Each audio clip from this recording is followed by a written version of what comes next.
Boa tarde, meu irmão. Prazer estar aqui com você, onde estudaremos mais um pouco sobre a vida vitoriosa.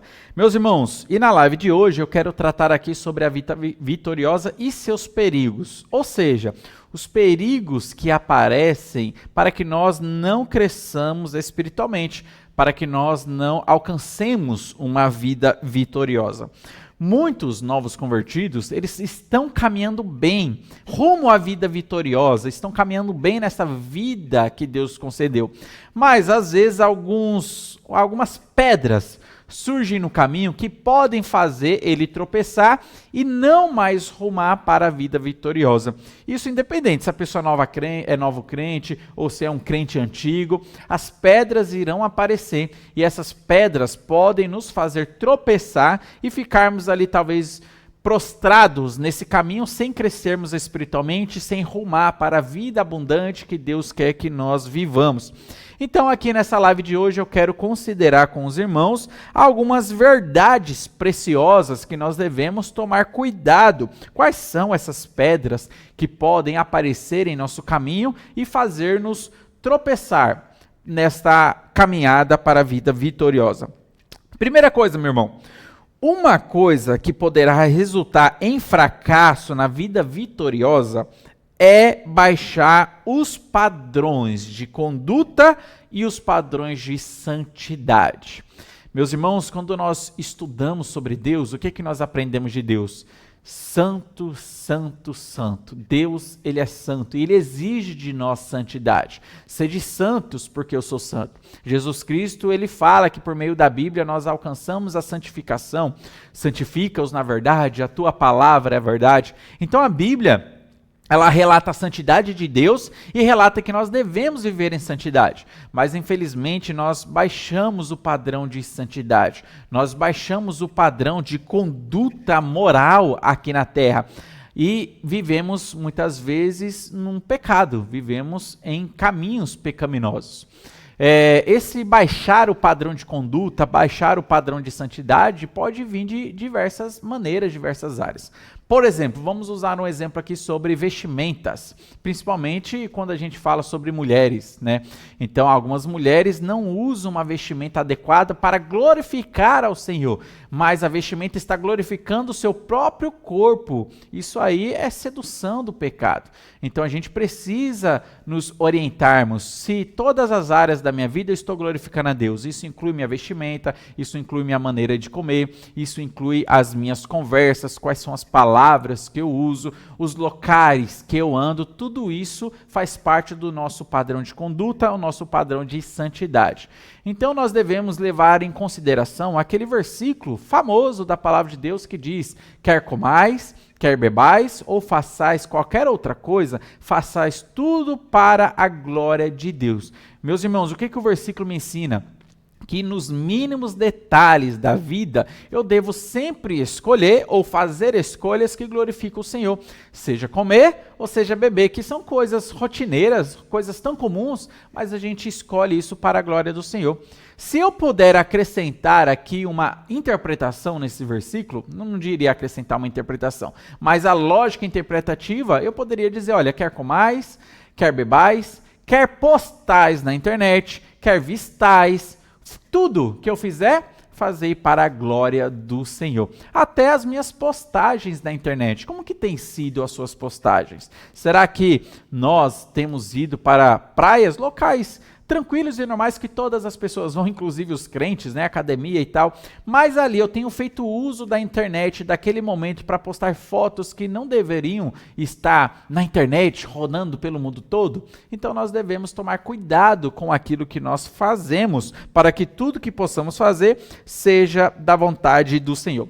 O outro cuidado que nós devemos ter, quando a gente fala de padrão de conduta, é tomar cuidado para nós não entrarmos num legalismo.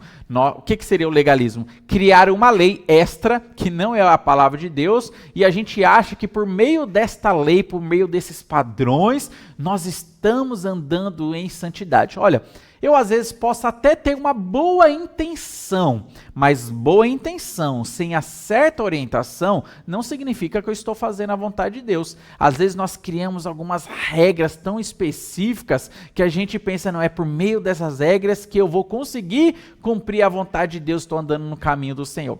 Olha só sobre esse legalismo, sobre essas regras, o que a palavra de Deus também diz, lá em Colossenses capítulo 2, do 20 ao 23, diz assim, Colossenses 2, do 20 ao 23, se morrestes com Cristo para os rudimentos do mundo, porque, como se vivesseis no mundo, vos sujeitais a ordenanças. Que ordenanças são? Não manuseis isto, não proveis aquilo, não toqueis aquilo outro, segundo os preceitos e doutrina dos homens, pois que todas essas coisas com o uso se destroem.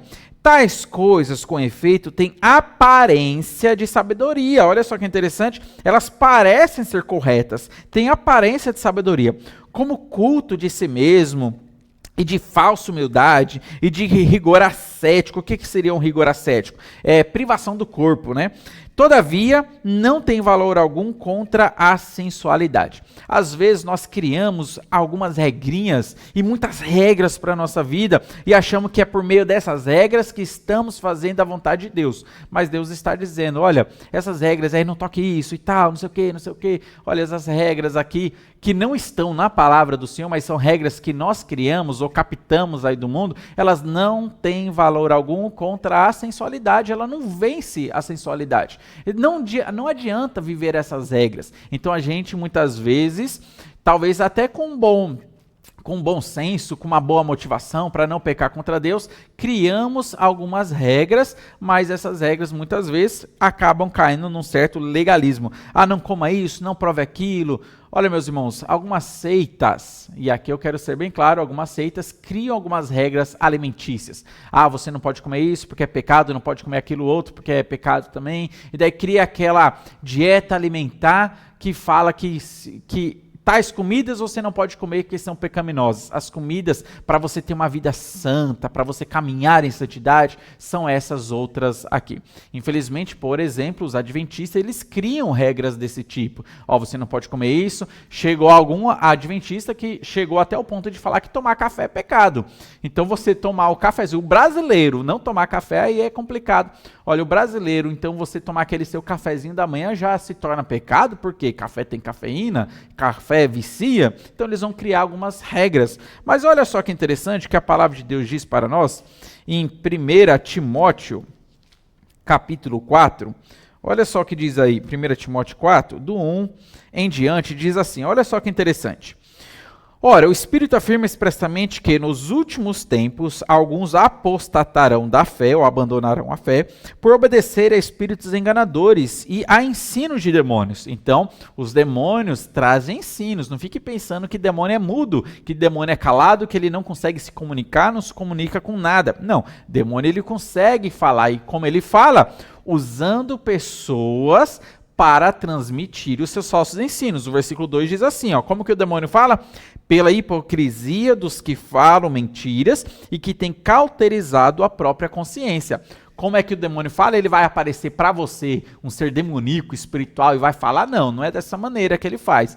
Ele age de uma maneira sorrateira, ele age de uma maneira astuta, ele usa pessoas, ele usa pregadores, ele usa líderes, pode usar pastores, com títulos aí de bispos, apóstolos, pessoas aí que estão mais próximas de Deus, são tão santas e tão altas, né? Tão majestosas que estão ali próximas do Senhor, através dessas pessoas que os demônios têm falado. Como que eles têm falado? O que eles têm ensinado? Olha só o versículo 3, exemplos do que eles ensinam. Que proíbe o casamento. Olha só, existem pessoas que estão trazendo ideologias LGBTistas, né? Proibindo o casamento que Deus criou, tentando criar outras regras de casamento, homem com homem, mulher com mulher, ensino demoníaco. É a Bíblia que está dizendo. Olha só, e aqui está a base da minha fé. Mas não é apenas isso. O que eles ensinam mais? O versículo 3. E exigem abstinência de alimentos que Deus criou para serem recebidos com ações de graças pelos fiéis e por quantos conhecem plenamente a verdade. Existem pessoas, religiões, seitas, ensinos demoníacos têm sido passado aí para o povo. Não toque nisso, não coma isso. Olha, tenha abstinência desse tipo de alimento, não coma carne de porco. Então, meus irmãos, esse tipo de ensinamento até parece ser sábio, como a gente leu em Colossenses, né? Até parece ter ali uma filosofia de sabedoria, né? Porque está arrumando a pessoa para caminhar mais com Deus, mas não.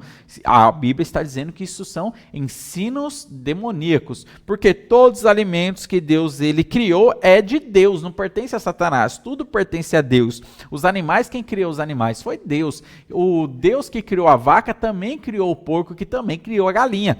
Todos os animais foi Deus quem criou e tudo está à nossa disposição para nos servir e servir também de alimentação.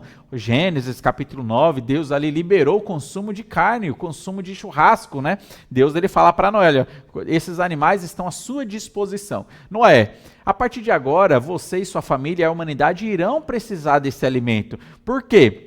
O seu organismo precisará. O pecado está lastrando a humanidade, está levando o mundo de mal a pior. E o corpo de vocês, cada vez que passa, está aí acumulando coisas negativas, acumulando aí coisas deletérias. Então vocês precisam agora dessa alimentação. Deus liberou o consumo para nós. Então nós podemos comer. Então note que o que contamina o homem não é o que entra, como Jesus Cristo falou, mas algumas religiões ou algumas pessoas, alguns pregadores motivados. Por quê? Qual é a fonte desse ensinamento? Demoníaco, né? Espiritual satânico. Então tem ensinado que você não pode comer isso, nem aquilo, nem isso, e coloca ali uma regra alimentícia de comida que você pode comer e de comida que você não pode comer. Mas não é dessa maneira que Deus nos ensina. Então, meus irmãos, nós devemos tomar cuidado para não baixarmos a nossa conduta de santidade e também tomar cuidado para que nós não entremos num certo legalismo que seria até ensinamento demoníaco, como nós vimos aqui. Mas qual seria uma outra pedra no caminho que pode fazer nos tropeçar rumo à vida vitoriosa? É o orgulho. Meus irmãos, o orgulho no nosso coração é um perigo.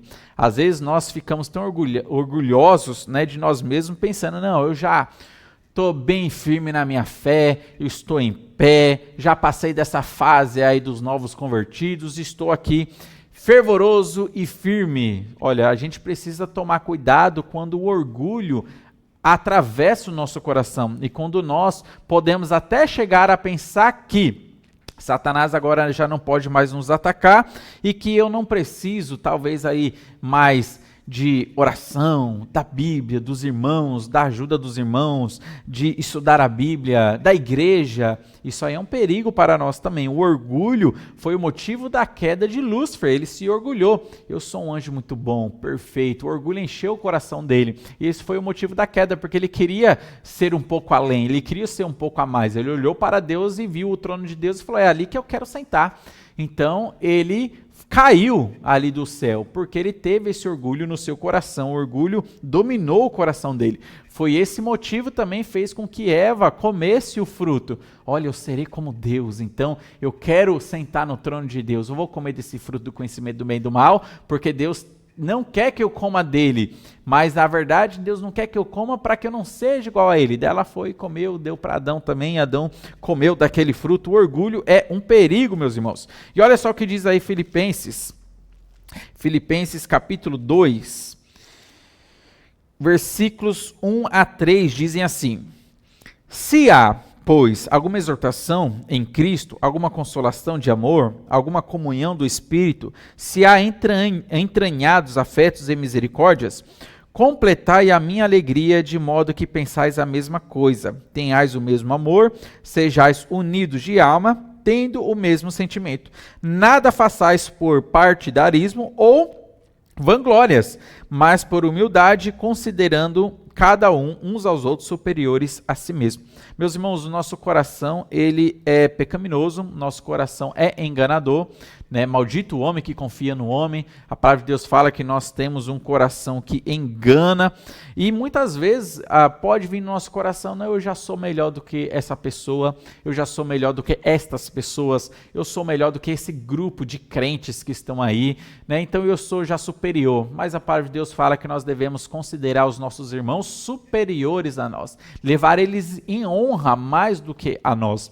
Então nós temos que ter essa disposição. Saiba, a inclinação do nosso coração é pecaminosa, a inclinação é para a vanglória, mas nós temos que ter uma disposição consciente de lutar contra essa inclinação. Ainda que a inclinação do nosso coração seja para nos vangloriarmos, a nossa disposição deve ser para nos humilharmos, considerar as outras pessoas melhores do que nós. Eu não devo ficar pensando: eu estou mais próximo de Deus do que você, eu tenho mais comunhão com o Senhor do que você.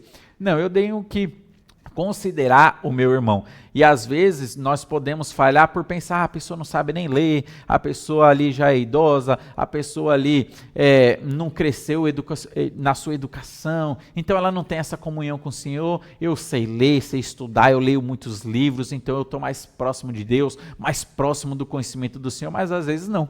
Às vezes é aquela pessoa humilde que muitas vezes não sabe nem ler e depende de uma pregação, depende de outras pessoas a falar para ela, mas ela tem uma comunhão, uma intimidade com o Senhor fora de série. É um Enoque da vida, uma pessoa que está aqui na terra andando com o Senhor. Só falta ser arrebatada. Evidentemente vai no dia do arrebatamento junto com nós, que somos pecadores e falhos com corações endurecidos, né? Deus, ele vai nos levar também para o céu, graças a Deus e pela misericórdia do Senhor. Mas é um perigo, orgulho no nosso coração, perigo que pode fazer nos tropeçar para que nós não venhamos arrumar para a vida vitoriosa. Qual uma outra pedra que aparece no caminho perigoso, que faz nós nos tropeçarmos? É o desânimo, meus irmãos. O desânimo, ele pode fazer com que nós fiquemos estagnados. Às vezes nós podemos pecar contra Deus e a gente não consegue muitas vezes ali vencer aquele pecado. E eu fico tão desanimado que eu penso: eu não consigo mais, eu vou parar por aqui mesmo, não vou buscar Deus em oração nem nada. Eu fico desanimado porque eu percebo que não estou vencendo um pecado. Meus irmãos, o desânimo, ele é real em algumas pessoas, ele é real para algumas pessoas, e algumas pessoas ficam realmente desanimadas. Mas eu digo para você: anima-te no Senhor, não fique prostrado, não fique desanimado. Ainda que nós caiamos, e evidentemente nós vamos cair em pecado, nós somos pecadores, mas nós podemos nos levantar de novo pela graça de Deus e pelo sacrifício de Cristo, que perdoa todos os nossos pecados e perdoa as nossas falhas. Você, não é porque você cometeu um pecado que você, nem vou mais me aproximar de Deus, vou ficar longe. Não, é por esse mesmo fato que você cometeu o pecado, por esse mesmo motivo que agora você tem que se aproximar de Deus, para que Ele limpe o seu pecado, para que Ele te perdoe, para que Ele te ajude a você a vencer esse pecado. Então nós não devemos ficar desanimados. O que diz lá 1 João, capítulo 1, versículo 9, um texto bastante conhecido nosso. 1 João 1, 9, diz assim: se confessarmos os nossos pecados, Ele é fiel e justo para nos perdoar os pecados e nos purificar de toda injustiça. Então não fique desanimado, saiba que você caiu, pecou, então tem restauração, tem um novo começo, tem perdão para você. É só confessar o seu pecado e Deus mais uma vez limpa você do seu pecado. Ele não vai te tratar lembrando do pecado que Ele já perdoou. Deus, quando perdoa pecado, Ele perdoa definitivamente. Mas é uma pedra no caminho, o desânimo. Então não fique desanimado. Outra pedra no caminho que pode aparecer é o erro de nós esperarmos sempre ter emoções e sentimentos especiais. Eu estou esperando de Deus uma emoção no meu coração, um sentimento para que eu busque mais o Senhor. É aquele crente que vive pelas emoções, aquele crente que vive pelos sentimentos. Se ele não sente uma emoção, um frio na espinha, se ele não sente a pele tremendo, um arrepiar dos pelos, Deus não está falando comigo. Não, meus irmãos, Deus não se comunica através dos nossos sentimentos. Os nossos sentimentos e emoções devem estar submissas à palavra de Deus. O que diz a palavra de Deus lá em Hebreus capítulo 11? Olha só que interessante aí. Hebreus capítulo 11, versículo 6 diz assim: De fato, sem fé é impossível agradar a Deus, porque é necessário que aquele que se aproxima de Deus sinta que ele existe e que se torne galardoador dos que o buscam. Você percebeu que eu li errado. Se você conhece a Bíblia, você percebeu que eu mudei uma palavrinha aqui. A palavra de Deus não fala assim, porquanto é necessário que aquele que se aproxima de Deus sinta que ele existe. Não, a palavra de Deus diz o seguinte, porquanto é necessário que aquele que se aproxima de Deus creia que ele existe. Meus irmãos, o nosso relacionamento com Deus é pela fé e não pelas emoções. Eu não tenho que estar procurando sentir Deus, sentir o Espírito Santo, o calor do momento. Eu não tenho que estar procurando isso. Eu simplesmente creio que Deus está comigo, eu simplesmente creio que a Bíblia é a verdade. O meu relacionamento com Deus é pela fé e não pelas emoções. Então, um perigo que pode fazer com que nós nunca alcancemos uma vida vitoriosa é essa questão de procurar sentimentos, procurar a emoção do momento. Se eu não me sentir emocionado, Deus não está falando comigo. Se eu não senti que a palavra de Deus foi para mim hoje. Eu não senti que aquela pregação foi para mim. Eu senti que aquela pregação hoje foi para mim. Gente, não é pelos sentimentos, é simplesmente racional, é pela fé, pela nossa razão. Deus fala e nós cremos na palavra de Deus. Então, o nosso relacionamento com Deus é pela fé e não através dos sentimentos. Sentimentos são enganosos, sentimentos vão e vêm, são variáveis, são voláteis. A gente precisa entender isso aí. Meus irmãos, o nosso relacionamento com o Senhor é pela fé. E para a gente terminar, qual que seria então a última pedra? Já que sentimentos também são uma pedra que fazem nós nos tropeçarmos, o último perigo é que há perigo para o crente imaturo perder sua vitória por suas orações não serem logo atendidas.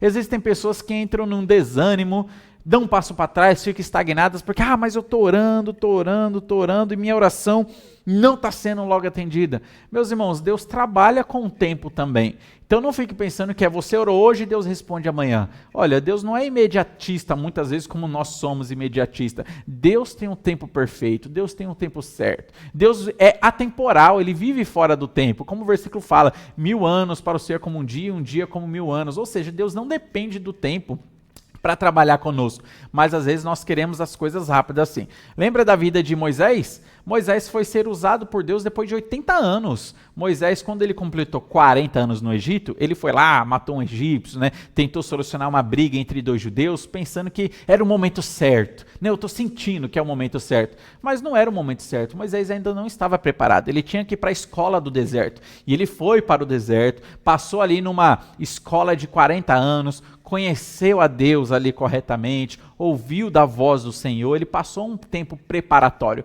Para depois desses 40 anos, ou seja, então ele estava agora com 80 anos, Deus usar ele para tirar o povo do Egito. Então perceba que Deus não é assim, imediatista como nós queremos, que Deus seja. Deus tem o seu tempo, ele trabalha dentro do seu tempo. Lembra também de Abraão? Abraão ele tinha 75 anos quando Deus tirou ele de Harã, chamando ele para a terra de Canaã, terra que emana leite e mel, e prometeu para ele um filho. 75 anos. 25 anos se passaram para Isaac nascer. Note, Abraão já tinha a idade de 100 anos quando Isaac nasceu. Mas demorou demais, 25 anos é muita coisa. Para nós, que somos imediatistas, que queremos as coisas rápido, nós não devemos cansar, nós devemos orar sem cessar, e mesmo que a nossa oração pareça ser demorada, a gente precisa entender que está tudo no controle do Senhor. Um último versículo que eu quero ler aqui, falando desse tema sobre oração demorada, está em Efésios capítulo 6, versículo 18, diz assim para nós: com toda oração e súplica, orando em todo o tempo no Espírito, e para isto vigiando com toda perseverança e súplica por todos os santos. Precisamos ser perseverantes. Aquele que ora hoje, não é respondido amanhã e vai desanimar na sua vida, então ele não está sendo perseverante. Nós precisamos orar hoje, se não foi respondido amanhã, eu oro amanhã, não foi respondido depois de amanhã, eu vou orar depois de amanhã também. Nós devemos ser perseverantes no Senhor. Na hora do Senhor ele vai responder, e durante esse tempo que ele não respondeu, ele está trabalhando no meu caráter, ele está trabalhando no meu coração. Não fique pensando que Deus está longe e não está fazendo nada na sua vida. Não, ele está trabalhando, ele trabalha nas nossas emoções, na nossa personalidade, para que nós sejamos pessoas pessoas mais mansas, humildes, para que nós sejamos pessoas perseverantes no Senhor. Então, saiba disso. A demora aparente do Senhor é didática. A demora aparente do Senhor em responder, talvez, uma oração que seja da vontade dele, porque a gente estudou nas lives passadas que quando nós oramos segundo a vontade de Deus, ele nos ouve. E, de fato, às vezes nós fazemos pedidos que nós sabemos que são da vontade do Senhor. Mas por que está demorando? Porque isso também é didático para a nossa vida. Deus, ele trabalha nesse tempo na nossa vida, no nosso coração, para que você não seja um pavio curto. Eu quero as coisas acontecendo logo do meu jeito, da minha maneira. Deus tem a melhor maneira de trabalhar. Que Deus abençoe sua vida. Cuidado aí com os perigos que se apresentam na vida vitoriosa. Meus irmãos, a vida vitoriosa vai ter muralhas para pularmos, vai ter pedras para que você pule essas pedras e não tropece. Então nós devemos estar firmados na palavra do Senhor, rumando para a vida vitoriosa. Que Deus abençoe a sua vida e a sua casa.